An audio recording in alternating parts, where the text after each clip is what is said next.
I think what I've been most impressed about the Cybertruck is just what a great daily driver it is.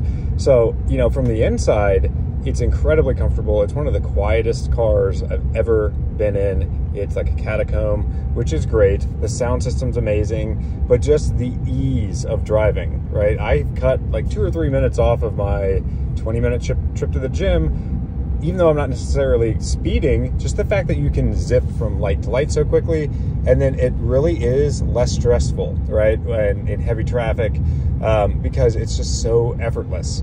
Aside from all the great driver's assists, it's just so easy to drive. The kids love it. It's super comfortable, and it feels so much smaller, even though you've got a bigger bed than an F-150 because of the 4-wheel steering and the steer-by-wire. It is just a dream to drive around. So surprisingly more practical than I thought it was going to be.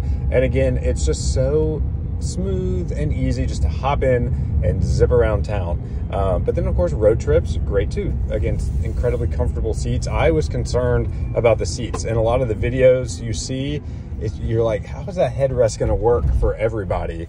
The headrest kind of looks like it could, if you're not the right height, it could be uncomfortable, but weirdly, right? I'm 6'3", my wife's like 5'3", and we both love the seats.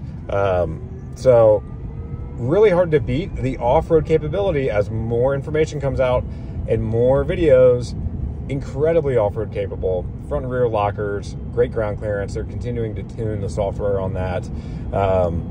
But yeah, you know, so if you've been thinking about a Cybertruck as like a family car, as a daily driver, it is incredible. It is like owning a giant golden retriever. You know, it's funny, all the comments are super negative about the Cybertruck, which, by the way, most of those, you know, negative points about it are totally not actual issues. But man, in person, everyone, you know, love it or hate it, right? They end up being like, you know what, that actually is a lot cooler than I thought it was going to be, especially once they sit in it. It is just so tranquil in here. So, yeah, what else? You know, the dash, right? A lot of people are like, oh, the dash is too big. It's like, it's seriously not an issue. And the visibility, I think, is actually incredible.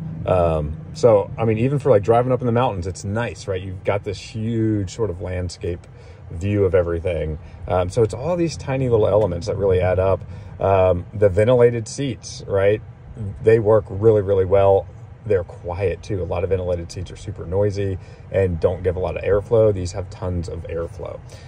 So again, it is surprisingly more practical than I anticipated. Good work, Tesla.